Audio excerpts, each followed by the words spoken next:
ನಿನ್ನೆ ರಾಹುಲ್ ಗಾಂಧಿ ಅವರು ಹೇಳ್ತಿದ್ರು ಕರ್ನಾಟಕದನ್ನು ಹೊರತುಪಡಿಸಿದ್ರೆ ಕರ್ನಾಟಕ ಮತ್ತು ಛತ್ತೀಸ್ಗಢ ಬಿಟ್ಟರೆ ಎಲ್ಲ ಕಡೆ ವೋಟ್ ಚೋರಿಯಾಗಿದೆ ಅಂತ. ಆದರೆ ಅವರೇ ಆರೋಪವನ್ನು ಮಾಡಿದ್ದು ಇಲ್ಲಿ ಮಹದೇವಪುರದಲ್ಲಿ ವೋಟ್ ಚೋರಿ ಆಯಿತು ಅಂತೇಳಿ. ಏನು ಸರ್ ಅದು? ನೀವು ಒಬ್ಬ ಬೆಂಗಳೂರಿನಾಗ ಹೇಗೆ ನೋಡ್ತೀರಿ ಇದನ್ನೆಲ್ಲ? ಇಲ್ಲಿಯ ನಾಯಕರು ಹೌದು ನೀವು. ನೋಡಿ, ಅವ್ರಿಗೆ ಸತತವಾಗಿ ಸೋಲುಗಳು ಮಾಡಿ ಮಾಡಿ ಮಾಡಿ ಯಾವ ರಾಜ್ಯದಲ್ಲೂ ಇವತ್ತು ಉಳಿದಿಲ್ಲ. ಅವ್ರಿಗೆ ಭ್ರಮನಿಸ್ತಾನ ಹೊಟ್ಟಿದೆ. ಅದಕ್ಕೆ ಹೊಸದು ಎಲೆಕ್ಟ್ರಾನಿಕ್ ವೋಟಿಂಗ್ ಸರಿ ಇಲ್ಲ ಅಂದರು. ಸುಪ್ರೀಂ ಕೋರ್ಟ್ ಛೀಮಾರಿ ಆಗ್ತು, ಅದನ್ನು ಬಿಟ್ಬಿಟ್ರು. ಈಗ ವೋಟ್ ಚೋರಿ ಆಗಿದೆ ಅಂದರು. ಬೆಂಗಳೂರು ಬಂದು ಫಸ್ಟ್ ಬೆಂಗಳೂರಲ್ಲೇ ಬಂದು ವೋಟ್ ಚೋರಿ ಆಗಿದೆ, ಮಹದೇವಪುರದಲ್ಲಾಗಿದೆ, ಅಲ್ಲಾಗಿದೆ, ಇಲ್ಲಾಗಿದೆ ಅಂತ ಹೇಳಿದ್ರು. ಇದಾದಮೇಲೆ ಇವಾಗ ಬಿಹಾರ್ಗೆ ಹೋದರು. ಅವ್ರಿಗೆ ಎಲ್ಲಿ ಇವಾಗ ಒಂದು ಎಲೆಕ್ಷನ್ ಬಂದರೆ ಸೋಲ್ತೀನಿ ಅಂತ ಗ್ಯಾರಂಟಿ ಆದ ತಕ್ಷಣ ಅವ್ರು ಮೊದಲೇ ಒಂದು ಕೇವಿಯಟ್ ಹಾಕೊಂಡ್ಬಿಡ್ತಾರೆ. ಅಲ್ಲ, ಈಗ ಅವ್ರು ಹೇಳೋ ಪ್ರಕಾರ ಸರಿ ಇಲ್ಲ ಅಂತೇಳಿ. ಅವ್ರು ಹೇಳೋ ಪ್ರಕಾರ ಒಂದು ಕಡೆ ವೋಟ್ ಚೋರಿ ಆಗಿದೆ ಅಂತಾರೆ, ಇನ್ನೊಂದು ಕಡೆ SIR ತರ್ತೀವಿ ಅಂದರೆ SIR ತರಬೇಡ ಅಂತಾರೆ. ಅಧಿಕೃತವಾಗಿ ದೂರು ಕೊಡೋ ಅಂದರೆ ನಾನು ದೂರು ಕೊಡೋದಿಲ್ಲ, ನೀವೇ ಅದನ್ನು ಹುಡ್ಕೊಳ್ಳಿ ಅಂತಾರೆ. ಏನಿದು ಅಂತ ಅರ್ಥ ಆಗ್ತಿಲ್ಲ. ತುಂಬ ಕನ್ಫ್ಯೂಷನ್ ಕ್ರಿಯೇಟ್ ಮಾಡ್ತಿದ್ದಾರೆ ಆ ಮತದಾರರಲ್ಲಿ ಅಂತ. ರಾಹುಲ್ ಗಾಂಧಿ ವ್ಯಕ್ತಿತ್ವನೇ ಕನ್ಫ್ಯೂಷನ್ ಅವ್ರಿಗೆ. ಅವರು ನಾಲಾಯಕ್ ಅವರು. ಒಬ್ಬ ಒಂದು ಪಾರ್ಟಿಯ ಮುಖಂಡರಾಗಿ ಲಾಯಕ್ಕೇ ಇಲ್ಲ ಅವರು. ಅವ್ರ ಪಾರ್ಟಿಯವರೇ ಹೇಳ್ತಾರೆ ಸಮರ್ಥವಾಗಿಲ್ಲ ಅಂತೇಳಿ. ಅಂದರೆ ಜವಾಬ್ದಾರಿಯಿಂದ ಮಾತಾಡಲ್ಲ. ಈ ವಿದೇಶಕ್ಕೆ ಹೋದಾಗ ಭಾರತವನ್ನು ಬೈಯೋದು, ನಮ್ಮ ಸೈನಿಕರನ್ನ ಬೈಯೋ ಅಂಥದ್ದು, ಇಲ್ಲಿ ಚುನಾವಣಾ ಆಯೋಗನ ಬೈಯೋದು. ಇದೇ ಚುನಾವಣಾ ಆಯೋಗ ಇವರು ಕಾಂಗ್ರೆಸ್ ಕಾಲದಲ್ಲೂ ಚುನಾವಣಾ ಆಯೋಗ ಇತ್ತಲ್ಲ, ಇದೇ ಸಿಸ್ಟಮ್ ಇದ್ದಿದ್ದು. ಅದೇ CBIನ ಬೈಯೋದು, ಅದೇ EDನ ಬೈಯೋದು. ನಿಮ್ಮ ಕಾಲದಲ್ಲಿ ED ರೈಡ್ ಆದಾಗ ಅದು ಸತ್ಯ ಹರಿಶ್ಚಂದ್ರ ಮೊಮ್ಮಕ್ಕಳ ನೀವು? ಅದರಿಂದ ಇವ್ರಿಗೆ ಯಾವುದ್ಯಾವುದು ಕಾನ್ಸ್ಟಿಟ್ಯೂಷನಲ್ ಬಾಡಿ ಇದೆಯೋ ಅದನ್ನು ಅಪವಿತ್ರ ಮಾಡೋ ಅಂಥದ್ದೇ ಇವ್ರ ಅಜೆಂಡಾ. ಆ ದಿಕ್ಕಿನಲ್ಲಿ ಕೆಲಸ ಮಾಡ್ತಾ ಇದ್ದಾರೆ ಅಷ್ಟೇ ಕಾಂಗ್ರೆಸ್ಸು ಮತ್ತು ರಾಹುಲ್ ಗಾಂಧಿಯವರು.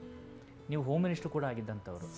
ಇವತ್ತಿನ ರಾಜ್ಯದ ಕಾನೂನು ವ್ಯವಸ್ಥೆಯನ್ನು ನೋಡ್ತಾ ಇದ್ದರೆ ಚಿಕ್ಕ ಪುಟ್ಟ ವಿಚಾರದಲ್ಲೂ ಆಗ್ತಿರುವಂಥ ಕೊಲೆಗಳು, ಅಲ್ಲಿ ಇಲ್ಲಿ ಆಗ್ತಿರುವಂಥ ಅತ್ಯಾಚಾರ ಪ್ರಕರಣಗಳು, ಕಿಡ್ನ್ಯಾಪಿಂಗ್ಗಳು ಏನಾಗ್ತಿದೆ? ಕರ್ನಾಟಕ ರಾಜ್ಯ ಶಾಂತಿಯ ಬೀಡಿದು, ಆ ಶಾಂತಿಯ ಬೀಡು ಅಶಾಂತಿ ಯಾಕೆ ಕಾರಣ ಆಗ್ತಾ ಇದೆ ಅಂತ ಎಲ್ಲಿ ತಪ್ತಾ ಇದೆ? ಪೊಲೀಸ್ ಇಲಾಖೆಯಿಂದ ತಪ್ತಾ ಇದೆಯಾ? ಲಾ ಆ್ಯಂಡ್ ಆರ್ಡರ್ ಎಲ್ಲಿದೆ? ಇಲ್ಲಿ ನಾವು ಧರ್ಮಸ್ಥಳ ವಿಚಾರವನ್ನು ನೋಡಿದ್ವಿ, ಅದನ್ನು ಯಾವ ರೀತಿ? ಲಾ ಆ್ಯಂಡ್ ಆರ್ಡರೇ ಇಲ್ಲ.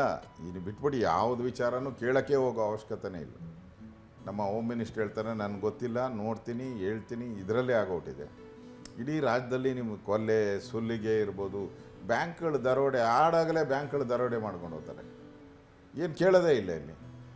ಈ ಧರ್ಮಸ್ಥಳದ ವಿಚಾರವಾಗಿ ಅಂಥ ದೊಡ್ಡ ಸಂಸ್ಥೆಗೆ ಯಾವನೊಬ್ಬ ಥರ್ಡ್ ರೇಟ್ ಅವ್ನು ಬಂದ್ಬಿಟ್ಟು ಕಂಪ್ಲೇಂಟ್ ಕೊಟ್ಟ ಅಂದರೆ ಅವನ್ನ ವೈಭವೀಕರಿಸಿ, ಅವನಿಗೆ ಸೆಕ್ಯೂರಿಟಿ, ಅವನ ದಿನ ಮೃಷ್ಟಾನ್ನ ಭೋಜನ, ಈಗ ಗೊತ್ತಾಯಿತು ಅವ್ನು ದೊಡ್ಡ ಕಳ್ಳ ಅಂತೇಳಿ. ಈಗ ಎಷ್ಟು ದುಡ್ಡು ಖರ್ಚಾಗಿದೆ? ಕೋಟ್ಯಾಂತರ ರೂಪಾಯಿ ದುಡ್ಡು. ಹೈಕೋರ್ಟ್ ಮೆಟ್ಲೇರಿದ್ದಾರೆ, ಅವರೇ ದೂರು ವಾಪಸ್ ತಗೊಳ್ಳಿ. ಅಲ್ಲ, ನಾನು ಹೇಳೋದು ದುಡ್ಡು, ಸರ್ಕಾರದ ದುಡ್ಡು ನಾನು ಹೇಳ್ತಾ ಇರೋದು. ಸರ್ಕಾರದ ಕೋಟ್ಯಾಂತರ ರೂಪಾಯಿ ದುಡ್ಡು ಖರ್ಚಾಯಿತು. ಟ್ಯಾಕ್ಸ್ ಪೇಯರ್ಸ್ ಹಣ, ಇವ್ರದ್ದು ಹಣ ಅಲ್ಲ. ಜ್ಞಾನ ಬೇಡ ಅವನಿಗೆ? ಕಂಪ್ಲೇಂಟ್ ತಗೊಳಕ್ಕೆ ಮುಂಚೆ ಅವನ್ಯಾರು ಅಂತ ಪರಿಶೀಲನೆ ಮಾಡೋ ಅಂಥ ಪರಿಜ್ಞಾನ ಸರ್ಕಾರಕ್ಕಿಲ್ವ?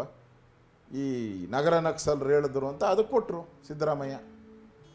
ಮುಸಲ್ಮಾನರು ಅವ್ರ ಓಲೈಕೆ ಮಾಡ್ಕೊಳಕ್ಕೆ ಧರ್ಮಸ್ಥಳನ ಅಪವಿತ್ರ ಮಾಡೋಕ್ಕೆ ಬಳಸಿದ್ರು. ಮುಸಲ್ಮಾನರು ಓಟ್ ಬರ್ತದೆ, ಧರ್ಮಸ್ಥಳವನ್ನು ನಾವು ಕಂಡಮ್ ಮಾಡಿದ್ರೆ ಮುಸಲ್ಮಾನರು ಓಟು ಜಾಸ್ತಿ ಬರ್ತದೆ ನನಗೆ ಅಂತೇಳಿ ಆ ಸ್ಕೀಮಲ್ಲಿ ಮಾಡಿರೋದು ಅಷ್ಟೇ. ಅದು ಧರ್ಮಸ್ಥಳದ ವಿಚಾರವಾಗಿ ಮುಸಲ್ಮಾನರನ್ನು ಓಲೈಕೆಗೋಸ್ಕರ ಧರ್ಮಸ್ಥಳವನ್ನು ಕಂಡಮ್ ಮಾಡಿ ಅದನ್ನು ಅಪವಿತ್ರ ಮಾಡೋಕ್ಕೆ ಸಿದ್ದರಾಮಯ್ಯನವ್ರ ಪ್ಲ್ಯಾನ್ ಅಷ್ಟೇ.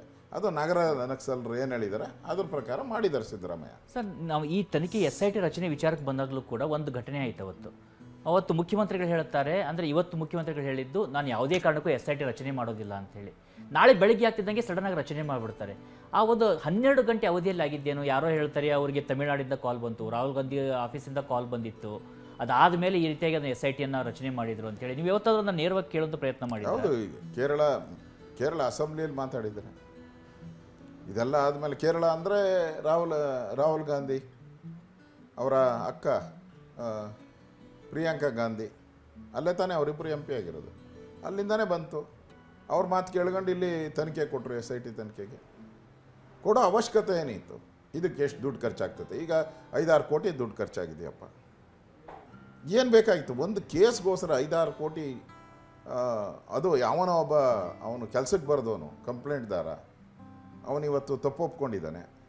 ಈಗ ಉಸುಲಿ ಮಾಡ್ತೀರ ಅವನ ಹತ್ರ?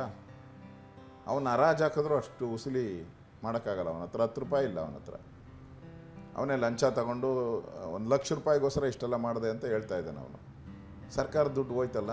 ಈ ಸಿದ್ದರಾಮಯ್ಯನವ್ರ ಮನೆಯಿಂದ ತಂದು ಕೊಡ್ತಾರಾ? ಕಾಂಗ್ರೆಸ್ ಪಾರ್ಟಿಯಿಂದ ತಂದು ಕೊಡ್ತಾರಾ? ಈ ಸೋನಿಯಾ ಗಾಂಧಿ ಹೇಳಿದ್ರು, ರಾಹುಲ್ ಗಾಂಧಿ ಹೇಳಿದ್ರು ಮಾಡಿದ್ರೆ, ಇವಾಗ ವಸೂಲಿ ಮಾಡಿ. ಸೋನಿಯಾ ಗಾಂಧಿ, ರಾಹುಲ್ ಗಾಂಧಿ ಹತ್ರ ಖರ್ಚಾಗಿರೋ ಹಣನ ವಸೂಲಿ ಮಾಡಿ ನೀವು. ಅಂದರೆ ಕರ್ನಾಟಕದ ಹಣವನ್ನು ಕಾಂಗ್ರೆಸ್ಸು ATM ಮಾಡಿಕೊಂಡು ಅವರ ಪಾರ್ಟಿ ಉದ್ಧಾರಕ್ಕೋಸ್ಕರ ಮಾಡ್ತಾ ಇದೆ ಹೊರತು ರಾಜ್ಯದ ಜನತೆ ಉದ್ಧಾರಕ್ಕೆ ಮಾಡ್ತಾ ಇಲ್ಲ. ಇದು ಎಷ್ಟು ನಗೆಪಾಟ್ಲಿಗೆ ಈಡಾಯ್ತು ಅಂದರೆ ಸರ್, ಅವಾಗ ಎಲ್ಲಿ ಹೇಳ್ದಲ್ಲಿ ಎಲ್ಲ ಕೂಡ ಬುಲ್ಡೋಜರಿಂದ ಬಂದು ತೆಗ್ಗನ್ನು ತೆಗೆದಿದ್ದಾಯಿತು. 16 ಅಡಿ ಆಯಿತು, 20 ಅಡಿ ಆಯಿತು, 25 ಅಡಿ ಆಯಿತು, ಎಲ್ಲಿ ಬೇಕಾದ್ರೆ ಗುಂಡಿನ ತೋಡ್ಲಾಯಿತು. ನಮ್ಮ ಉತ್ತರ ಕನ್ನಡದಲ್ಲಿ ಅದೇ ಮಾತಾಡ್ತಿದ್ರು. ಅವ್ನು ಅಟ್ಲೀಸ್ಟ್ ಇಲ್ಲಿ ನಮ್ಮ ಕಡೆ ಹೇಳಿದರೆ ಕೆರೆಗಳು ಹೂಳು ಎತ್ತೋದಾದ್ರೂ ಆಗ್ತಾಯಿತ್ತು, ನದಿಯನ್ನು ಹೂಳು ಎತ್ಬೋದಿತ್ತು, ಬೇಸಿಗೆಯಲ್ಲಿ ನಮ್ಗೆ ಕುಡಿಯೋಕ್ಕೆ ನೀರಾದರೂ ಸಿಗ್ತಾಯಿತ್ತು ಅಂತ. ಎಣ ಉಣಿದ್ರೆ 3 ಅಡಿ 6 ಅಡಿ ಇಲ್ಲ 1 ಅಡಿ ಜಾಸ್ತಿ ತೆಗೀರಿ. 20 ಅಡಿ ತೆಗೆದಿದ್ದಾರೆ. 20 ಅಡಿ ಹೋಗ್ಬಿಟ್ಟಿದೆಯಂತೆ ಒಳಕ್ಕೆ ಹೆಂಗೆ ಹೋಗ್ಬಿಡ್ತೈತೆ ಅದು. ಇನ್ನು ಮೇಲಕ್ಕೆ ಬರಬೇಕು, ಮಣ್ಣು ಆಚೆ ಹೋಗಿ ಹೋಗಿ ಹೋಗಿ ಮೇಲಕ್ಕೆ ಬರಬೇಕದು. ಎಷ್ಟು ಕಾಮನ್ ಸೆನ್ಸ್ ಇಲ್ಲದೆ ಇರ್ತಕ್ಕಂಥ ಸರ್ಕಾರ ಇದು. ಗುಂಡಿಗಳು ತೆಗೆದು ಇಡೀ ಕಾಡನ್ನು ಹಾಳು ಮಾಡಿದ್ರು. ಈಗ ಅದನ್ನು ಮುಚ್ಚೋ ಅಂಥದ್ದಕ್ಕೆ ಮತ್ತೆ ದುಡ್ಡು ಕೊಡಬೇಕು. ಫಾರೆಸ್ಟ್ ಅನುಮತಿ ತಗೊಂಡಿದಾರ, ಅದು ಅನುಮತಿ ತಗೊಂಡಿಲ್ಲ. ಇವರಿಷ್ಟೆಲ್ಲ ಕೆಲಸ ಮಾಡಬೇಕಾದ್ರೆ ಅಲ್ಲಿ ಫಾರೆಸ್ಟಿನ ಕ್ರಿಮಿ ಕೀಟಗಳು ಏನಿತ್ತು, ಅಲ್ಲಿ ಪರಿಸರ ಏನಿತ್ತು, ಅದೆಲ್ಲ ಹಾಳಾಗೋಯ್ತು. ಇದಕ್ಕೆ ಜವಾಬ್ದಾರಿ ತಗೊಂತಾರ ಕಾಂಗ್ರೆಸ್ ಅವರು? ಇಲ್ಲ. ಮಾತಾಡ್ತಾರೆ ನಾವು ಧರ್ಮಸ್ಥಳ ಉಳಿಸ್ತೀರಿ ಅಂತ. ಎಲ್ಲಿ ಉಳಿಸ್ತಿದ್ದೀರಾ? ಧರ್ಮಸ್ಥಳಕ್ಕೆ ದ್ರೋಹ ಬಗ್ದಂಥವ್ರು ಯಾರಾದರೂ ಇದ್ದರೆ ಈ ಕಾಂಗ್ರೆಸ್ ಪಾರ್ಟಿ. ಸರ್, ಈಗ ಬೆಂಗಳೂರಿನ ವಿಚಾರ ಬಂದಾಗ, ನಿಮ್ಮ ಹೆಸರು ಬಂದಾಗ, ನಿಮ್ಮ ಬೆಂಬಲಿಗರು ಹೇಳೋದು ಸಾಮ್ರಾಟ್ ಅಶೋಕ್ ಅಂತ. ನಿಮ್ಮನ್ನು ವ್ಯಂಗ್ಯ ಮಾಡೋದಕ್ಕೆ ನಿಮ್ಮ ವಿರೋಧಿಗಳು ಹೇಳೋದು ಕೂಡ ಅದೇ ಪದವನ್ನು ಬಳಕೆ ಮಾಡ್ತಾರೆ. ಆದರೆ ಈಗ ಎಲೆಕ್ಷನ್ ಕೂಡ ಬರ್ತಾ ಇದೆ. ಗ್ರೇಟರ್ ಬೆಂಗಳೂರು ಅಥಾರಿಟಿ BBMP ಹೋಯಿತು. ಈಗ ಅದರದ್ದು ಚುನಾವಣೆಗಳು ಕೂಡ ಬರ್ತಿರುವಂಥದ್ದು. BJPಯ ಸಿದ್ಧತೆ ಹೇಗಿದೆ? ನಿಮ್ಮ ಸಿದ್ಧತೆ ಹೇಗಿದೆ? ಸಾಮ್ರಾಟ್ ಅಂತ ಯಾರು ಹೇಳ್ಕೊಂಬೋದು? ನಾನೇನು ಸಾಮ್ರಾಟ್ ಅಲ್ಲ, ನಾನೊಬ್ಬ ಸೇವಕ ಅಷ್ಟೇ. ಜನರ ಪ್ರೀತಿನೂ ಬೆಂಗಳೂರು ಜನ ಪ್ರೀತಿಯಿಂದ ನನ್ನ ಮಾತಾಡಿಸ್ತಾರೆ. ಅದೇ ನನಗೆ ಬಿರುದು ಬಾವಲಿಗಳಷ್ಟೇ. ಅದು ಬಿಟ್ಟು ನಾನೇನೋ ಎತ್ತರ ವ್ಯಕ್ತಿ ಅಂತಲ್ಲ. ನಾವು ಸಾಮಾನ್ಯರಲ್ಲಿ ಸಾಮಾನ್ಯರಾಗಿ ಬೆಂಗಳೂರಿನ ವಿಚಾರಕ್ಕೆ, ಬೆಂಗಳೂರಿನ ಅಭಿವೃದ್ಧಿಗೆ ಶ್ರಮ ವಹಿಸಬೇಕು ಅನ್ನೋದು ಪ್ರಶ್ನೆನೇ ಇಲ್ಲ. ಅದೇ ರೀತಿ ರಾಜ್ಯದ ಅಭಿವೃದ್ಧಿ ದೃಷ್ಟಿಯಲ್ಲಿ ಇಟ್ಕೊಂಡು ನಾವು ಕೆಲಸ ಮಾಡಬೇಕು. ಈಗ ಬೆಂಗಳೂರು ಚುನಾವಣೆಗಳನ್ನು ಮಾಡಬೇಕು ಅಂತ ಹೇಳಿದಿರಿ. ಬೆಂಗಳೂರನ್ನು ಒಡೆದು 5 ಭಾಗ ಮಾಡಿಬಿಟ್ಟಿದ್ದಾರೆ. ಈ ಮನೆ ಆಳ ಕೆಲಸ ಇದು. ಬೆಂಗಳೂರು ಕೆಂಪೇಗೌಡರು ಕಟ್ಟಿದ್ದು 4 ಗೋಪುರ ಇದೆ. ಇದು ಬೆಂಗಳೂರು ಒಂದಿರಬೇಕು ಅನ್ನೋದು, ಬ್ರ್ಯಾಂಡ್ ಬೆಂಗಳೂರು ಅನ್ನೋದು ಒಂದು ನಾವು ಪ್ರತಿಪಾದನೆ ಮಾಡಿದ್ವಿ. ಇವರು ಅದನ್ನು ಒಡೆದಾಕಿದ್ದಾರೆ. ಅದೇ ಮೋಸ, ಅದೇ ದ್ರೋಹ ಬೆಂಗಳೂರಿಗೆ ಮಾಡಿದ್ದಾರೆ. ರಾಮನಗರ ಜಿಲ್ಲೆಯನ್ನು ತೆಗೆದಿದ್ದಾರೆ. ಈಗ ಬೇರೆ ಬೇರೆ ರಾಮನಗರ, ಕನಕಪುರ, ಮಾಗಡಿ, ನೆಕ್ಸ್ಟ್ ಮಂಡ್ಯ, ಪರಮೇಶ್ವರ್ ಹೇಳಿದ್ರು ತುಮಕೂರು ಸೇರಿಸ್ಬಿಡ್ತಾರಂತಾನೆ. ಅಲ್ಲ, ಇಡೀ ಕರ್ನಾಟಕ ಬದಲು ಬೆಂಗಳೂರು ಅಂತ ಇಟ್ಟರೆ ಹೇಗಿರುತ್ತೆ ಸರ್? ಅದೇ ಅವರು ಅದನ್ನೇ ನಾನು ಮುಂದೆ ಒಂದಿನ ಹಂಗೆ ಆಗ್ತೈತೆ. ಕರ್ನಾಟಕ ಬೇಕಾದ್ರೆ ತೆಗೆದುಬಿಡ್ತಾರೆ. ಕರ್ನಾಟಕ ತೆಗೆದು ಬೆಂಗಳೂರು ಅಂತ ಹೆಸರು ಇಡಕ್ಕೆ ಹೋಗ್ತಾರೆ. ಏನು ಅದರಿಂದ ಏನು ಉಪಯೋಗ ಆಗ್ತೈತೆ? ಫಸ್ಟ್ ಡೆವಲಪ್ಮೆಂಟ್ ಮಾಡಿ. ನೀವು ಬೆಂಗಳೂರಿನ ಹೆಸರು ಚೇಂಜ್ ಮಾಡೋದ್ರಿಂದ ಅಲ್ಲೇನು ಡೆವಲಪ್ಮೆಂಟ್ ಆಗಲ್ಲ. ಅಲ್ಲಿ ರಸ್ತೆ ಹೆಂಗಿದೆ, ಅಲ್ಲಿ ಸ್ಕೂಲ್ ಹೆಂಗಿದೆ, ಹಂಗೇ ಇರ್ತೈತೆ. ಏನು ಚೇಂಜ್, ಒಂದು ಪಿನ್ನು ಚೇಂಜ್ ಆಗಲ್ಲ. ಹೆಸರಿರೋದ್ರಿಂದ ಏನೂ ಚೇಂಜ್ ಆಗಲ್ಲ. ನೀವು ಯಾರಿಗೋ ಬೇರೆ ಹೆಸರು ತಿಮ್ಮಪ್ಪ ಅಂತ ಇರ್ತೈತೆ ಅಂತ ಲಕ್ಷ್ಮಿ ಅಂತ ಇಟ್ಟುಬಿಟ್ರೆ ಏನು ಲಕ್ಷ್ಮಿ ಬಂದುಬಿಡ್ತಾರೆ ಅವ್ರಿಗೆ? ಬರೋದೇ ಇಲ್ಲ. ಅದರಿಂದ ಇವ್ರ ಮೈಂಡ್ ಸೆಟ್ಟೇ ಸರಿ ಇಲ್ಲ. ಜನರುಗಳನ್ನು ಮರಳು ಮಾಡಿ ಮೋಸ ಮಾಡೋದು ಬರೀ ಹೆಸರಲ್ಲೇ. ಬ್ರ್ಯಾಂಡ್ ಬೆಂಗಳೂರು ಮಾಡ್ತೀನಿ ಅನ್ನೋದು, ಟನಲ್ ರೋಡ್ ಮಾಡ್ತೀನಿ ಅನ್ನೋದು, ಏನೇನೋ ಒಂದೊಂದು ಸ್ಕೀಮ್ ಬಿಡೋದು ಅಷ್ಟೇ. ಮುಗಿಸಿ ಅವರ ಕಾಲ ಹರಣ ಮಾಡಿಬಿಟ್ಟು ದುಡ್ಡು ಲೂಟಿ ಹೊಡೆಯೋಕ್ಕೆ ಬಿಟ್ಟರೆ ಕಾಂಗ್ರೆಸ್ಗೆ ಏನೂ ಇಲ್ಲ ಅಂತ ಅನಿಸ್ತದೆ. ಸರ್, ನಮ್ಮ ಈ ಕನ್ನೇರಿ ಸ್ವಾಮೀಜಿಗಳನ್ನು ಗಡೀಪಾರು ಮಾಡಿದಂಥದ್ದು, ಆ ಪ್ರಕರಣವನ್ನು ಹೇಗೆ ನೋಡ್ತೀರ? ನೋಡಿ, ಅವರು ಕಾಂಗ್ರೆಸ್ ಸರ್ಕಾರ ಒಂದು ರೀತಿ ಹಿಂದೂಗಳನ್ನು ಟಾರ್ಗೆಟ್ ಮಾಡ್ತಾ ಇದೆ. ಹಿಂದೂಗಳನ್ನು, ಸ್ವಾಮಿಗಳನ್ನು ಟಾರ್ಗೆಟ್ ಮಾಡ್ತಾ ಇದ್ದಾರೆ ಅಷ್ಟೇ. ಇದರಲ್ಲಿ ಅವ್ರದ್ದೇನ ತಪ್ಪಿದರೆ ಅದಕ್ಕೆ ನ್ಯಾಯಾಲಯಗಳಿದೆ. ನ್ಯಾಯಾಲಯ ಅದ್ರ ಇದು ಮಾಡ್ತಾರೆ. ಅದನ್ನು ಅವ್ರನ್ನ ಬರೇಬೇಡಿ ಅಂತ ಬ್ಯಾನ್ ಮಾಡ್ತೀನಿ ಅಂತ ಹೇಳ್ತಾ ಇದ್ದಾರೆ. ಅವ್ರು ತಪ್ಪು ಮಾಡಿದ್ದಾರೆ, ಏನೋ ಪದ ಹೇಳಿದ್ದಾರೆ ಅಂತ. ನೀವು ರಾಮನ ಬಗ್ಗೆ ಕೆಟ್ಟದಾಗ ಮಾತಾಡಿದಾರಲ್ಲ, ಅವರೆಲ್ಲ ನಿಮ್ಮ ಜೊತೆನೇ ಡ್ಯಾಸಲ್ಲಿ ಕೂತಿದ್ದಾರೆ. ಅಲ್ಲ, ಗನ್ಮ್ಯಾನ್ಗಳ ಭದ್ರತೆ ಬೇರೆ. ಹಾಂ, ರಾಮನ ಬಗ್ಗೆ ಮಾತಾಡಿರೋರು, ಹಿಂದೂ ಧರ್ಮವನ್ನು ಅವಹೇಳನೆ ಮಾಡಿರೋವಂಥವ್ರು, ಅವರೆಲ್ಲ ನಿಮ್ಮ ಪಕ್ಕದಲ್ಲೇ ಕೂತ್ಕೊಬೋದು. ಹಿಂದೂಗಳನ್ನ ಅವಹೇಳನೆ ಮಾಡಿದ್ರೆ ಅದಕ್ಕೆ ಬ್ಯಾನು ಇಲ್ಲ, ನಿರ್ಬಂಧನೂ ಇಲ್ಲ. ಪ್ರಗತಿಪರ. ಹಾಂ, ಕನ್ನೇರಿ ಸ್ವಾಮಿಗಳು ಅವರು ಯಾವುದೋ ಒಂದು ವ್ಯಕ್ತಿಗಳ ಬಗ್ಗೆ ಮಾಡಿರೋದ್ರನ್ನ ನೀವು ಅವ್ರನ್ನ ಬ್ಯಾನ್ ಮಾಡ್ತೀರಾ ಅಂತಂದರೆ, ಈ ಪಾಕಿಸ್ತಾನ ಜಿಂದಾಬಾದ್ ಅನ್ನೋರನ್ನ ಯಾಕೆ ಬ್ಯಾನ್ ಮಾಡಲಿಲ್ಲ ನೀವು? ವಿಧಾನಸೌಧದಲ್ಲಿ ಬಂದು ಪಾಕಿಸ್ತಾನ ಜಿಂದಾಬಾದ್ ಅಂದರು, ಬೀದಿಗಳಲ್ಲಿ ಪಾಕಿಸ್ತಾನ ಜಿಂದಾಬಾದ್ ಅಂದರು. ಅವ್ರಿಗೆಲ್ಲ ಯಾಕೆ ನೀವು ಪ್ರಕರಣ ಏನಾಯ್ತು ಸರ್? ಅದು ಮುಚ್ಚಾಕಿದ್ರು. ಅದರಲ್ಲಿ MP ನೇ ಇದ್ದಾರಲ್ಲ, ಅವ್ರು ಕಾಂಗ್ರೆಸ್ ಪಾರ್ಟಿ MP, ಮುಚ್ಚಾಕ್ಬಿಟ್ರು. ನೀವು ಪಾಕಿಸ್ತಾನ ಜಿಂದಾಬಾದ್ ಅಂದರೆ ಮುಚ್ಚಾಕ್ತೀರಾ, ಹಿಂದೂ ಜಿಂದಾಬಾದ್ ಅಂದರೆ ಅವನ್ನೆತ್ತಿ ಒಳಗಡೆ ಹಾಕೋದು. ಇದು ಸಿದ್ದರಾಮಯ್ಯನವರ ಬ್ರ್ಯಾಂಡ್, ಇದು ಹಿಂದೂ ವಿರೋಧಿ ಬ್ರ್ಯಾಂಡ್ ಅಷ್ಟೇ. ಸರ್, ಯತ್ನಾಳ್ ಅವರು ಮರಳಿ ಬರ್ತಾರೆ ಪಕ್ಷಕ್ಕೆ? ನೋಡೋಣ, ಕಾಲ ಎಲ್ಲ ತೀರ್ಮಾನ ಮಾಡುತ್ತೆ. ಅವ್ರು ಬರ್ಬೋದು, ಬರೋದ್ರ ಮೇಲೆ ಕಾಲ ತೀರ್ಮಾನ ಮಾಡ್ತದೆ. ಪಾರ್ಟಿ ಹೈಕಮಾಂಡ್ ಇದೆ, ಅವರು ಅದ್ರ ಬಗ್ಗೆ ತೀರ್ಮಾನ ತೆಗೆದು. ಯಾಕಂದರೆ ಇವತ್ತಿನ ಯುವ ಸಮುದಾಯವನ್ನು ನೋಡ್ತಾ ಇದ್ದರೆ ಯತ್ನಾಳ್ ಬಗ್ಗೆ ಏನೋ ಒಂದು ಒಲವನ್ನು ಇಟ್ಕೊಳ್ತಾ ಇದೆಯಾ ಅಂತ ಅನಿಸುತ್ತೆ. ನಾಳೆ ಏನಾದರೂ ಎಲೆಕ್ಷನ್ ಟೈಮಲ್ಲಿ BJPಗೂ ಕೂಡ ಸಮಸ್ಯೆ ಆಗ್ಬೋದಾ ಈ ಥರ? ಅವ್ರು ಒಂದು ವೇಳೆ ಬೇರೆ ಪಕ್ಷ ಕಟ್ಟಿದರೆ ಅಥವಾ ಅವ್ರೇನಾದರೂ ವಿಭಿನ್ನವಾಗಿ ನಿಂತರೆ? ಇಲ್ಲ, ಯತ್ನಾಳ್ ಅವರು ಹಿಂದೂ ವಿಚಾರಗಳನ್ನ ಇಟ್ಕೊಂಡು ಕೆಲಸ ಮಾಡ್ತಾಯಿದ್ದಾರೆ. ಅವರು ಅದನ್ನು ಬಿಟ್ಟು ಹೋಗೋ ಪ್ರಶ್ನೆನೇ ಇಲ್ಲ. ಅವರು ಹೇಳಿದ್ದಾರೆ, ನಾವು ಹಿಂದೂ ವಿಚಾರ ಬಿಟ್ಟು ಬೇರೆ ಪ್ರಶ್ನೆನೇ ಇಲ್ಲ ಅಂತ ಹೇಳಿದ್ರು. ಅವರು ಮೋದಿ ವಿರೋಧಿ ಕೂಡ ಅಲ್ಲ. ಮೋದಿಯವ್ರ ಪರವಾಗಿದ್ದಾರೆ. ಅದರಿಂದ ಹೈಕಮಾಂಡು ಅವ್ರನ್ನ ತಗೊಳೋದ್ರ ಬಗ್ಗೆ ನಮ್ಮ ಪಾರ್ಟಿಯ ಹೈಕಮಾಂಡು ತೀರ್ಮಾನ ಮಾಡಬೇಕು. ಆ ದೃಷ್ಟಿಯಿಂದ ಕಾದು ನೋಡೋಣ, ಕಾಲ ಎಲ್ಲದಕ್ಕೂ ಉತ್ತರ ಕೊಡುತ್ತೆ. ಸರ್, ಈಗ 2.5 ವರ್ಷದ ಅವಧಿಯಲ್ಲಿ ವಿಪಕ್ಷ ನಾಯಕರಾಗಿ ನಿಮ್ಮನ್ನು ನೀವೇ ಒಂದು ಇವ್ಯಾಲ್ಯೂಯೇಟ್ ಮಾಡ್ಕೊಳ್ಳೋದಾದರೆ 100ಕ್ಕೆ ಎಷ್ಟು ಮಾರ್ಕ್ಸ್ ಕೊಡ್ತೀರಾ? ನಾನು ಯಾವ್ಯಾವ ವಿಚಾರ ಬಂದಿದೆ ಅದನ್ನೆಲ್ಲನೂ ಕೂಡ ವಿಧಾನಸಭೆಯಲ್ಲಿ ಸಮರ್ಥವಾಗಿ ಕೆಲಸ ಮಾಡಿದ್ದೀನಿ. ಅದು ಕರಪ್ಷನ್ ವಿಚಾರ ಇರ್ಬೋದು, ವಾಲ್ಮೀಕಿ ಹಗರಣ ಇರ್ಬೋದು, ಮೂಢ ಹಗರಣ ಇರ್ಬೋದು, ಮೊನ್ನೆ 11 ಜನ ಸತ್ರಲ್ಲ ಈ ಕ್ರಿಕೆಟ್ RCB, ಇದನ್ನು ಕೂಡ ಸಮರ್ಥವಾಗಿ ನಾವು ಕೆಲಸ ಮಾಡಿ ಸರ್ಕಾರಕ್ಕೆ ಇಸುಮುರುಸು ತರುವಂಥ ಕೆಲಸವನ್ನು ನಮ್ಮೆಲ್ಲ ಶಾಸಕರ ಬೆಂಬಲದೊಂದಿಗೆ ಸಮರ್ಥವಾಗಿ ನಾನು ಮಾಡಿದ್ದೀನಿ ಅಂತ ಅನಿಸ್ತತೆ. ನಾವು ಮಾರ್ಕ್ಸ್ ಕೊಡೋಕ್ಕೆ ನಾನು ಮಾರ್ಕ್ಸ್ ಕೊಡೋ ಅಷ್ಟು ಮೂಢ ನಾನಲ್ಲ. ಮಾರ್ಕ್ಸ್ ಕೊಡೋರು ಜನ. ಅದಕ್ಕಿನ್ನೂ ಸಮಯ ಇದೆ. ಚುನಾವಣೆಗಳು ಬಂದಾಗ ಜನ ಮಾರ್ಕ್ಸ್ ಕೊಟ್ಟೇ ಕೊಡ್ತಾರೆ. ಆ ಸಂದರ್ಭದಲ್ಲಿ ನನಗೆ ಕೊಟ್ಟರೆ BJPಗೆ ಕೊಟ್ಟಂಗೆ, BJPಗೆ ಕೊಟ್ಟಂಗೆ, ನನಗೇನು ಮಾರ್ಕ್ಸ್ ಕೊಡ್ತಾರೋ ಅದು BJPಗೆ ಕೊಟ್ಟಂಗೆ. ಅದನ್ನು ವೆಯ್ಟ್ ಮಾಡೋಣ ಅಷ್ಟೇ. BJP ರಾಜ್ಯಾಧ್ಯಕ್ಷರ ಕಾರ್ಯವೈಖರಿಯನ್ನು ನೀವು ನೋಡೋದಾದರೆ ಅವರ ಡ್ಯೂಟಿ ಏನಿದೆ ಅದನ್ನು ಮಾಡ್ತಾ ಇದ್ದಾರೆ. ಕೆಲಸ ಮಾಡಬೇಕು, ಒಟ್ಟಾರೆ ಕೆಲಸ ಮಾಡಬೇಕು ಅನ್ನೋದು ಎಲ್ಲರ ಅಭಿಪ್ರಾಯ. ಒಟ್ಟಾಗಿ ಕೆಲಸ ಮಾಡ್ಕೊಂಡು ಪಾರ್ಟಿಯನ್ನು 2028ಕ್ಕೆ ದೊಡ್ಡ ಅಂತರದಲ್ಲಿ JDSನ ಸಹಕಾರದೊಂದಿಗೆ ನಾವು ತರೋವಂಥ ಪ್ರಯತ್ನವನ್ನು ನಾವು ಮಾಡ್ತಾಯಿದ್ದೀವಿ. 100% ಅದಕ್ಕೆ ಯಶಸ್ಸು ಸಿಗುತ್ತೆ. 100% ಮುಂದಿನ ಚುನಾವಣೆಯಲ್ಲಿ ನಾವು 170 ಸ್ಥಾನಗಳನ್ನು ಗೆಲ್ತೀರಿ. ಆ ವಿಶ್ವಾಸ ನಮ್ಮೆಲ್ಲ ಕಾರ್ಯಕರ್ತರಿಗಿದೆ, ನನಗೂ ಇದೆ. ಈ ಹಳೆ ಮೈಸೂರು ಭಾಗದಲ್ಲಿ JDS ಜೊತೆ ಸೇರ್ಕೊಂಡಿರೋದು BJPಗೆ ಪ್ಲಸ್ ಆಗುತ್ತಾ ಮೈನಸ್ ಆಗುತ್ತಾ? ಯಾಕಂದರೆ ನಾವು ಕಳೆದ ಕೆಲವು ಚುನಾವಣೆಗಳನ್ನು ನೋಡ್ತಾ ಇದ್ದರೆ BJPಯ ವೋಟ್ ಶೇರು ಮತ್ತು ಬೆಂಬಲಿಗರ ಸಂಖ್ಯೆ ಅತಿ ಗಣನೀಯವಾಗಿ ಏರಿಕೆ ಆಗ್ತಾ ಇತ್ತು. ಈಗ ಈ ಒಂದು ಮೈತ್ರಿ ಆಗಿರುವಂಥದ್ದು ಪಕ್ಷದ ದೃಷ್ಟಿಯಿಂದ ನೋಡಿದಾಗ ಹೇಗೆ ಅನಿಸುತ್ತೆ ನಿಮಗೆ? ಇಲ್ಲ, ಒಳ್ಳೆಯದೇ. JDS ಜೊತೆ ಅಲಯನ್ಸ್ ಆಗಿರೋದ್ರಿಂದ ನಾವು ಎಂಟೈರ್ ಹಳೆ ಮೈಸೂರಲ್ಲಿ ಈ ಸರಿ ಸ್ವೀಪ್ ಮಾಡ್ತೀವಿ. 90% MLA ಸ್ವೀಪ್ ಮಾಡ್ತಾರೆ. ಯಾಕಂದರೆ MP ಹಂಗೆ ಮಾಡಿದ್ದೀರಲ್ಲ. ಹಳೆ ಮೈಸೂರಲ್ಲೆಲ್ಲ MP ಆಲ್ಮೋಸ್ಟ್ ಆಲ್ 2 ಬಿಟ್ಟರೆ ಇನ್ನೆಲ್ಲವನ್ನು ನಾವು ಗೆದ್ದುಬಿಟ್ಟಿದ್ದೀರಿ. ಅದರಿಂದ ಹಳೆ ಮೈಸೂರು ಭಾಗದಲ್ಲಿ ಈ ಬಾರಿ BJP ಮತ್ತು JDS ಒಳ್ಳೆ ವಾತಾವರಣ ಇದೆ, ಸ್ವೀಪ್ ಮಾಡ್ತೀರಿ ಅನ್ನೋ ವಿಶ್ವಾಸ ನನಗಿದೆ. ಸರ್, ನಾನು 5 ಹೆಸರುಗಳನ್ನ ಹೇಳ್ತೀನಿ, ಒಂದೊಂದು ವರ್ಡಲ್ಲಿ ನೀವು ಅದ್ರ ಬಗ್ಗೆ ನೀವು ವಿವರಿಸ್ಬೋದು. ಅನಂತಕುಮಾರ್ ನಮಗೆ ಭಾಳ ಕರ್ನಾಟಕಕ್ಕೆ, ವಿಶೇಷವಾಗಿ ಕರ್ನಾಟಕಕ್ಕೆ ಬೇಕಾದಂಥ ವ್ಯಕ್ತಿ, ಕರ್ನಾಟಕಕ್ಕೆ ಒಳ್ಳೇದು ಮಾಡೋದಂಥ ವ್ಯಕ್ತಿ, ಕರ್ನಾಟಕದಲ್ಲಿ ಮೆಟ್ರೋ ಇರ್ಬೋದು, ಅಂತಾರಾಷ್ಟ್ರೀಯ ವಿಮಾನ ತಂದಂಥ ವ್ಯಕ್ತಿ. ಮಿಸ್ ಮಾಡ್ಕೋತೀರಾ ಅವ್ರನ್ನ? 100% ಅವ್ರನ್ನ ಕರ್ನಾಟಕನೂ ಮಿಸ್ ಮಾಡ್ತತೆ. ಪರ್ಸ್ನಲಿ ನಾನು ಭಾಳ ಮಿಸ್ ಮಾಡ್ತೀನಿ. Personally every day I remember Ananthkumar. ಯಾಕಂದರೆ ಕೆಲವು ನಾಯಕರ ಮಾತುಗಳನ್ನ ನೋಡ್ತಾ ಇದ್ದಾರೆ, ಪ್ರತಾಪ್ ಸಿಂಹ ಇವರು ಕಿತ್ತಾಡ್ಕೊಂಡಿರೋ ರೀತಿಗಳನ್ನ ನೋಡ್ತಾ ಇದ್ದರೆ, ಪ್ರದೀಪ್ ಈಶ್ವರ್ ಅವರು ನಿಜಕ್ಕೂ ಕೂಡ BJPಯಲ್ಲೂ ಇಂಥ ನಾಯಕರಿದ್ದಾರೆ, ಈ ಥರ ಎಲ್ಲ ಮಾತಾಡ್ತಾರೆ ಅಂತ ಅನಿಸದೇ ಇರೋದಿಲ್ಲ. ಒಬ್ರು ಯಾರೋ ಕಿವಿಗೊಂಡು ಹಿರಿಯರು ಬೇಕನ್ಸುತ್ತಲ್ವಾ? ಅಲ್ಲ, ಈಗ ಅವರು ಅತಿರೇಕಕ್ಕೆ ಹೋಗ್ಬಿಟ್ಟಿದೆ ರಾಜಕೀಯ ರಂಗದಲ್ಲಿ. ಆ ಥರದ ತರಬಾರ್ದು. ಕುಟುಂಬವನ್ನು ತರೋವಂಥದ್ದು ಒಳ್ಳೆಯದಲ್ಲ. ಅದರಿಂದ ಕೆಲವರಿಗೆ ಚಟ, ನಾವು ಈ ಥರ ಮಾತಾಡಿದ್ರೆ ಮಾಧ್ಯಮದಲ್ಲಿ ಬರುತ್ತೆ ಅಂತೇಳಿ ಆ ಚಟದಿಂದ ಅವರು ಮಾತಾಡ್ತಾ ಇರ್ಬೋದು ಅಂತ ಅನಿಸ್ತತೆ. ಚಿಕ್ಕಬಳ್ಳಾಪುರದ MLA. ಸೊ ಒಳ್ಳೆಯದಲ್ಲ. ನರೇಂದ್ರ ಮೋದಿ ಸೂಪರ್ಮ್ಯಾನ್ ಅವರು. ಈ ದೇಶಕ್ಕೆ ಏನಾದರೂ ಭವಿಷ್ಯ ನಿರ್ಮಾಣ ಆಗಬೇಕು ಅಂದರೆ ನರೇಂದ್ರ ಮೋದಿನೇ ಸೂಟೇಬಲ್. ಅವ್ರಿಗಿರೋ ವಿಷನ್ನು, ಅವ್ರಿಗಿರೋ ಅಂತಾರಾಷ್ಟ್ರೀಯ ಮಟ್ಟದಲ್ಲಿರೋವಂಥ ವ್ಯಾಲ್ಯೂ ಅದು ಭಾರತಕ್ಕೆಲ್ಲ ಸಿಗ್ತಾ ಇದೆ. ಅದರಿಂದ ನರೇಂದ್ರ ಮೋದಿ ಒಂದು ರೀತಿ ದೇಶಕ್ಕೆ ಒಂದು ಸೂಪರ್ ಮ್ಯಾನ್ ಆಗಿ ಕೆಲಸ ಮಾಡ್ತಾರೆ. ಆರ್ ಅಶೋಕ್, ನಾನೊಬ್ಬ ಸಾಮಾನ್ಯ ಹಳ್ಳಿಯಲ್ಲಿ ಹುಟ್ಟಿದಂಥ ಕಾರ್ಯಕರ್ತ. ಇವತ್ತು ರಾಜ್ಯದ ಜನತೆಗೆ ನಾನು ಈ ಥರದ ಒಂದು ಜವಾಬ್ದಾರಿ ನನ್ನ ಕನಸು ಮನಸ್ಸಲ್ಲೂ ತಿಳ್ಕೊಂಡಿರಲಿಲ್ಲ.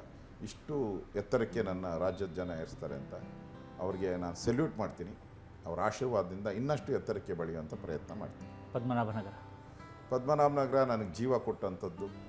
ನನ್ನನ್ನು ನಮ್ಮ ತಂದೆ ತಾಯಿ ಎತ್ತಿರ್ಬೋದು, ಆದರೆ ನಿಜವಾಗೂ ನನ್ನನ್ನು ಸಾಕಿದಂಥ, ನನಗೊಂದು ಆಶ್ರಯ ಕೊಟ್ಟು ನನ್ನನ್ನು ಬೆಳವಣಿಗೆ ಮಾಡ್ತಾ ಇರೋವಂಥದ್ದು ಪದ್ಮನಾಭನಗರದ ಜನತೆ. ಪದ್ಮನಾಭನಗರದ ಎಲ್ಲ ತಾಯಂದಿರಿಗೆ, ಎಲ್ಲ ಅಣ್ಣ ತಮ್ಮಂದಿರಿಗೆ ಈ ಮೂಲಕ ಅವರಿಗೆ ನನ್ನ ಸಾಷ್ಟಾಂಗ ಪ್ರಣಾಮಗಳನ್ನು ತಿಳಿಸ್ತೇನೆ.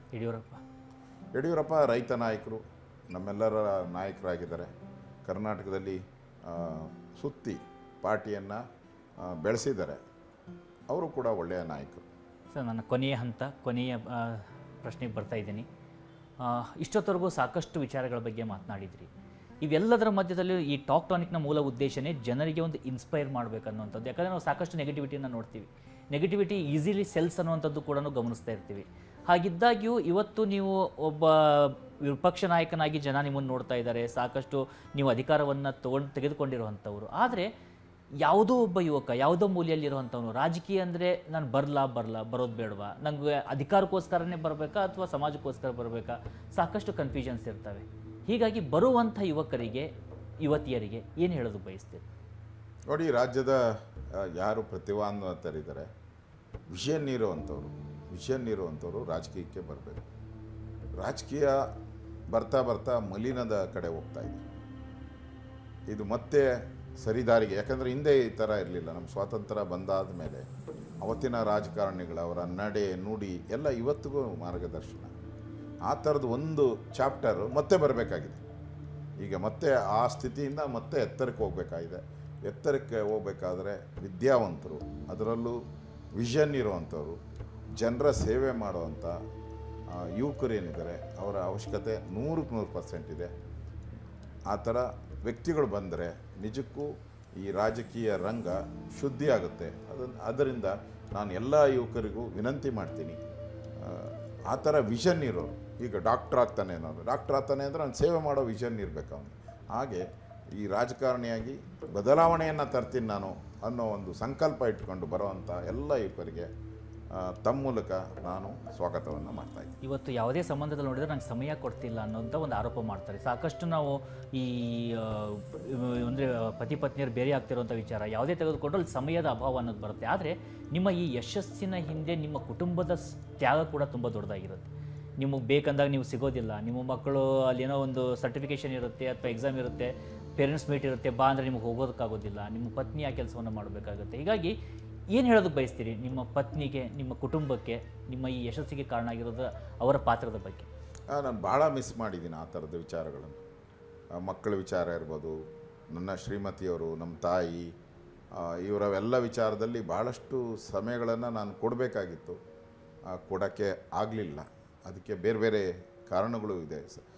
ಈ ರಾಜಕಾರಣದಲ್ಲಿ ಪ್ರೋಗ್ರಾಮ್ಸು, ಜನಗಳ ಜೊತೆ ಮಾತಾಡುವಂಥದ್ದು, ಅವರ ಕಷ್ಟಗಳಿಗೆ ಸ್ಪಂದನೆ ಮಾಡೋದು, ಇದೆಲ್ಲ ಕಾರಣದಿಂದ ಆಗಿದೆ. ಇದನ್ನೆಲ್ಲ ಮಿಸ್ ಮಾಡಿದೆ ಅಂತ ಅನಿಸುತ್ತೆ. ಆದರೂ ಕೂಡ ನೀವೆಲ್ಲರೂ ಕೂಡ ನನಗೆ ನನ್ನ ಒಂದು ಮಾಡ್ತಾ ಇರುವಂಥ ಕೆಲಸಕ್ಕೆ ಸಹಕಾರವಾಗಿ ನಿಂತು ಬೆನ್ನಿಗೆ ಹೆಗಲಾಗಿ ನಿಂತಿದ್ದೀರಾ. ನಿಮಗೆ ಧನ್ಯವಾದಗಳನ್ನು ಹೇಳ್ತೀನಿ. ಆಮೇಲೆ ಎಷ್ಟೇ ಉತ್ತಮ ಕೆಲಸವನ್ನು ಮಾಡಿದರೂ ಕೂಡ ಕೆಲ ಸಹಜವಾದಂಥ ಅಪವಾದಗಳು ಕೂಡ ಸಹಜವಾಗಿರುತ್ತೆ. ಈಗ ಭ್ರಷ್ಟಾಚಾರ ಆರೋಪ ಕೆಲವರ ಮೇಲಿರುತ್ತೆ, ಅಡ್ಜಸ್ಟ್ಮೆಂಟ್ ರಾಜಕಾರಣ ಅನ್ನುವಂಥ ಆರೋಪಗಳು ಮಾಡ್ತಾರೆ. ಇಂಥವ್ರಿಗೆ ನೀವು ಇಂಥ ಆರೋಪಗಳು ಬಂದಾಗ ವೈಯಕ್ತಿಕವಾಗಿ ಹೇಗೆ ತಗೊಳ್ತೀರಾ? ಆ ಥರ ಆರೋಪಗಳು ಬಂದಾಗ ಹೇಗೆ ಅದು ಪ್ರತಿಕ್ರಿಯೆ ಕೊಡಬೇಕು ಅಂತ ಬಯಸ್ತೀವಿ? ನೋಡಿ, ಈ ರಾಜಕೀಯದಲ್ಲಿ ಅವರು ಏಳಿಗೆಯನ್ನು ಸಹಿಸಲ್ಲ ಅಷ್ಟೇ. ಏಳಿಗೆಯನ್ನು ಯಾವಾಗ ಸಹಿಸಲ್ಲೋ ನಿಮ್ಮ ಮೇಲೆ ಆಪಾದನೆಗಳನ್ನು ಶುರು ಮಾಡ್ತಾರೆ. ಅವ್ರಿಗೆ ಬೇಡವಾಗಿರ್ತೀರಿ, ಜನಕ್ಕಲ್ಲ, ಅವ್ರಿಗೆ ಬೇಡವಾಗಿರ್ತೀರಿ. ಅದಕ್ಕೊಂದು ವಿಚಾರಗಳನ್ನು ಹುಡ್ಕೊತಾರೆ, ಅಡ್ಜಸ್ಟ್ಮೆಂಟ್ ಅಂತ ಹುಡ್ತಾರೆ, ಮತ್ತು ಕರಪ್ಷನ್ನು, ಈ ಥರದ್ದೆಲ್ಲ ಮಾಡ್ತಾರೆ. ಅಂಥ ವಿಚಾರ ನೀವು ಕರೆಕ್ಟಾಗಿದ್ದರೆ, ನೀವು ಸರಿ ಇದ್ದರೆ ಇಂಥದಕ್ಕೆಲ್ಲ ಕೇರ್ ಮಾಡದೆ ಮುನ್ನುಗ್ಗಬೇಕು. ಅವ್ರಿಗೆ ನಗು ಒಂದೇ ಉತ್ತರ ಕೊಡಬೇಕು. ಆ ನಗುವಿನ ಮುಖಾಂತರ ರಾಜ್ಯದ ಜನತೆ ಅಭಿವೃದ್ಧಿ ಪರವಾಗಿ ಕೆಲಸ ಮಾಡಬೇಕು. ಆಗ ಮಾತ್ರ ಒಳ್ಳೆಯದನ್ನು ನಾವು ಬಯಸೋಕ್ಕೆ ಸಾಧ್ಯ ಆಗ್ತೈತೆ ರಾಜಕೀಯ ರಂಗದಲ್ಲಿ. ಇದನ್ನು ಎದುರಿಸಿ ಮುನ್ನುಗ್ಗುವಂಥ ಧೈರ್ಯವನ್ನು ರಾಜಕಾರಣಿ ತೋರಬೇಕು. ಖಂಡಿತವಾಗಿ ಸರ್, ಸಾಕಷ್ಟು ವಿಚಾರಗಳ ಬಗ್ಗೆ ನೇರವಾದಂಥ ಪ್ರಶ್ನೆಗಳಿಗೆ ಅಷ್ಟೇ ಮುಕ್ತವಾಗಿ ಉತ್ತರವನ್ನು ಕೊಟ್ಟಿದ್ದೀರಿ, ಮಾತನಾಡಿದ್ದೀರಿ. ನಿಮಗೆ ತುಂಬ ಹೃದಯದ ಧನ್ಯವಾದಗಳು. ನಮ್ಮ ಜೊತೆಯಲ್ಲಿ ಟಾಕ್ ಟಾನಿಕ್ನಲ್ಲಿ ಕಾರ್ಯಕ್ರಮದಲ್ಲಿ ಭಾಗವಹಿಸಿದ್ದಕ್ಕೆ. ರಾಜ್ಯದ ಜನರಿಗೆ ಏನಾದರೂ ಹೇಳೋದಿದ್ರೆ? ಧನ್ಯವಾದಗಳು. ನ್ಯೂಸ್ 18 ನನಗೆ ಅವಕಾಶ ಕೊಟ್ಟಿದೆ ರಾಜ್ಯದ ಜನತೆ ಮಾತಾಡುವಂಥದ್ದಕ್ಕೆ. ರಾಜ್ಯದ ಜನತೆನೂ ಕೂಡ ವಿನಂತಿ ಮಾಡ್ತೀನಿ. ನೋಡಿ, ರಾಜ್ಯದ ಜನತೆನೂ ಕೂಡ ಪ್ರತಿಯೊಬ್ಬರಿಗೂ ತಮ್ಮ ಓಟ್ ಇದೆ. ಆ ಓಟನ್ನು ಚಲಾಯಿಸಬೇಕಾದ್ರೆ ಯೋಚನೆ ಮಾಡಿ ಚಲಾಯಿಸಿ ಅಷ್ಟೇ. ಏನೋ ಬರುತ್ತೆ 5 ವರ್ಷಕ್ಕೊಂದು ಸರಿ ಯಾರೋ ಒಬ್ಬನಿಗೆ ಓಟ್ ಹಾಕಬೇಕು ಅಂತ ಹೇಳಿದ್ರೆ ರಾಜ್ಯ ದಯವಿಟ್ಟು ಉದ್ಧಾರ ಆಗಲ್ಲ. ಯೋಚನೆ ಮಾಡಿ, ಒಂದಲ್ಲ 2 ದಿನ, ಯಾಕಂದರೆ ಎಲೆಕ್ಷನ್ನು ಸುಮಾರು 45 ದಿನ ಸಮಯ ಇರ್ತದೆ. ಆ ಸಮಯದಲ್ಲಿ ತೂಗಿ ಅಳತೆ ಮಾಡಿ 4-6 ಜನ ಜೊತೆ ಸಮಾಲೋಚನೆ ಮಾಡಿ ಅಲ್ಟಿಮೇಟಾಗಿ ನಾನು ಆಯ್ಕೆ ಮಾಡೋ ಅಂಥವನು ನನ್ನಂಥ ವ್ಯಕ್ತಿನ ಆಯ್ಕೆ ಮಾಡ್ತೀನಿ, ನನ್ನಂಥ ವ್ಯಕ್ತಿನ ನಾನು ಆಯ್ಕೆ ಮಾಡ್ತೀನಿ, ನನ್ನ ಮಿರರ್ನ ನಾನು ಆಯ್ಕೆ ಮಾಡ್ತೀನಿ, ನನ್ನ ಪ್ರತಿಬಿಂಬವನ್ನು ಆಯ್ಕೆ ಮಾಡ್ತೀನಿ. ಈ ಭಾವನೆ ಇಟ್ಕೊಂಡು ನೀವು ಓಟ್ ಹಾಕಿದರೆ 100% ಒಳ್ಳೆಯ ವ್ಯಕ್ತಿಗಳಿಗೆ ಓಟ್ ಹಾಕ್ತೀರಾ, ಒಳ್ಳೆಯವರು ಅವಕಾಶ ಕೊಡ್ತೀರಾ, ರಾಜ್ಯ ಅಭಿವೃದ್ಧಿ ಆಗ್ತೈತೆ. ಆ ದಿಕ್ಕಿನಲ್ಲಿ ತಮ್ಮ ಯೋಚನೆಗಳು ಇರಲಿ ಅನ್ನೋ ಮಾತನ್ನು ರಾಜ್ಯದ ಜನತೆಗೆ ಭಾಳ ಕಳಕಳಿಯಿಂದ ಸವಿನಯದಿಂದ ಪ್ರಾರ್ಥನೆಯನ್ನು ಮಾಡ್ತಾಯಿದ್ದೀನಿ. ಧನ್ಯವಾದಗಳು ಸರ್. ವೀಕ್ಷಕರೇ, ನೋಡಿದ್ರಲ್ಲ, ಆರ್ ಅಶೋಕ್ ಅವರು ಸಾಕಷ್ಟು ವಿಚಾರಗಳ ಬಗ್ಗೆ ಮಾತನಾಡಿದ್ದಾರೆ. ಅವರ ಮಾತು ಖಂಡಿತವಾಗಿ ಸ್ಫೂರ್ತಿ ತಂದಿರುತ್ತೆ, ಸ್ಫೂರ್ತಿ ತುಂಬುತ್ತೆ ಅಂತ ಭಾವಿಸ್ತೀನಿ. ಇದೇ ರೀತಿಯಾಗಿ ಮತ್ತೊಬ್ಬ ವಿಶೇಷ ಅತಿಥಿ ಜೊತೆಯಲ್ಲಿ ಟಾಪ್ ಟಾನಿಕ್ ನಲ್ಲಿ ಭೇಟಿಯಾಗೋಣ. ಅಲ್ಲಿವರೆಗೂ ನೋಡ್ತೀರಿ ನ್ಯೂಸ್ 18 ಕನ್ನಡ.